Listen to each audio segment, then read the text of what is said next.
All right, let's get into it. Today, we've got this incredible, haunting story for you. It's all about loss, a surprising act of kindness, and a chilling warning from beyond the grave. And it all revolves around this one ancient, lonely tree. So, this line here, it just perfectly sets the mood, doesn't it? It talks about these shadows that just hang on, a kind of loneliness that's been there for years. You can almost feel this deep, hidden sadness in those words. Okay, so our story kicks off with this guy named Ramesh. Picture this. He's a total city guy, always in a rush.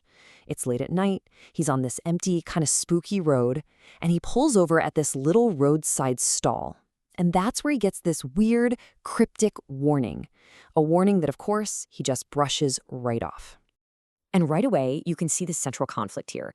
It's like a clash of two different worlds. You've got Ramesh on one side, he's all about logic, his phone, his Google Maps telling him to take a shortcut. And then you've got the stall owner, Ramu Kaka, who's coming from a place of old village beliefs, warning him about this ancient people tree and these two beings named Chatia and Matia. Yeah, and this was the specific, really chilling advice Ramu Kaka gave him. He basically says, forget your phone, forget your technology, just show some respect. And when Ramesh is like, what, are they robbers or something? Ramu Kaka's answer is just haunting. He says, they're children, and for 50 years, they've stayed children. So naturally, Ramesh thinks this is just some old folk tale and completely ignores him. He gets back in his car and drives on. But as he's making his way down the shortcut, cutting through these super dense sugarcane fields, his whole modern logical world just starts to crumble. And this is where the journey gets really terrifying. His car just stops. Dead. No warning, nothing. Suddenly he's stranded, the fog is rolling in, and all he can hear is the rustling of the sugarcane. And then he hears it, this faint sound of anklets, and then a child's laughter. To make things worse, the flashlight he pulls out, his only bit of comfort, starts to flicker and then just goes out. Total darkness. So he fumbles for his phone, right? The battery is almost dead, but he gets the flashlight on. And as that little beam of light cuts through the dark, it lands on that old peepal tree. And there they are. You've got a boy, Chatia, hanging upside down from a branch. His skin is stark white and his eyes are just pitch black. And on a rock below him is a girl, Maria, just sitting there playing with some old glass spangles. And they both seem to want the same thing, his box. And before Ramesh can even process what he's seeing, Chadia just leaps down, snatches the laptop bag clean off his shoulder, and chucks it over to Maria. And then poof, they're gone. They just vanish into the sugar cane, and all that's left is the echo of their laughter, leaving poor Ramesh absolutely terrified and alone in the dark. So you've got to be asking, who are these kids? Well, this isn't just your standard ghost story. It's actually a tragedy. And to really get it, we have to rewind the clock, way back to 1970. See, this whole thing wasn't just some random haunting. A huge, devastating flood ripped through this village. And as the water kept rising, two little kids, Chatsia and Matia, got trapped way up in the highest branches of that exact same peepal tree. You can just imagine them calling out for their mother. But the water just swallowed everything, and she never came back for them. Okay, so let's jump back to the present. How does this tragic backstory change things for Ramesh? Well, his entire career is on that laptop, so even though he's scared out of his mind, he knows he just can't leave that bag behind. So what does he do? He takes a deep breath and just plunges into those dark sugarcane fields, following the sound of that laughter and those anklets. It leads him to the ruins of an old temple, and when he peeks inside, he finds the kids. But they're not smashing his laptop or anything. They're just captivated by the glow of the screen. So Ramesh slowly, cautiously walks up to them.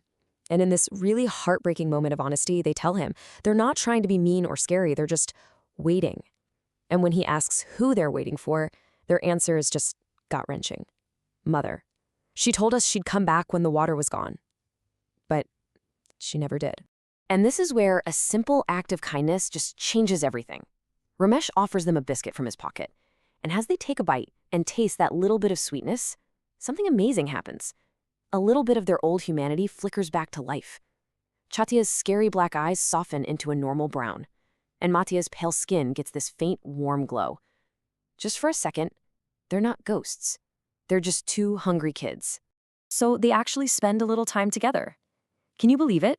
Ramesh even shows them how to use the paint program on his laptop. But, as the sun starts to rise, that magical moment has to end.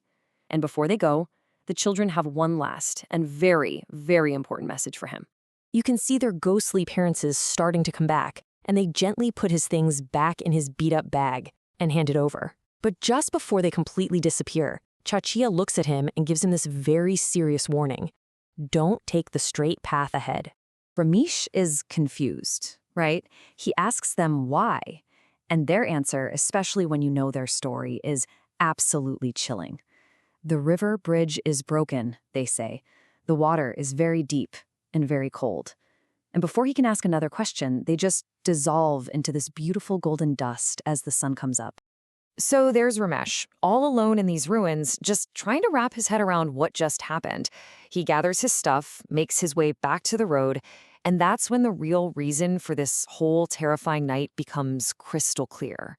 He walks up to the spot where his GPS was telling him to go straight, and he just stops dead in his tracks. The road is gone. It just ends. The old bridge that was supposed to be there is completely collapsed, with this deep, dark river raging below. If he hadn't been stopped last night, he would have driven straight off that cliff. And this moment right here, it shows you how much he's changed. A few days go by, and Ramesh actually comes back to that people tree. But this time, he's not afraid. He's grateful. He leaves some offerings for the kids, a couple packets of biscuits, a little toy car, and a set of red glass bangles. And then, this man of science, this man of logic, he bows his head to a world he now knows exists. As he turns to leave, he hears it just one last time. But it's not the scary sound he heard in the dark. This time, it's a soft, sweet sound of anklets on the breeze and the faint, happy laughter of two children. And you just get the feeling that maybe, just maybe, they finally found some peace. And that really leaves us with one final thought, doesn't it? The story starts out like your classic scary ghost story, but it ends up being a story about salvation. It really makes you wonder, were Chatia and Matia actually evil ghosts, or were they just two lost little kids acting as guardians of that road, protecting other people from suffering the same horrible fate they did?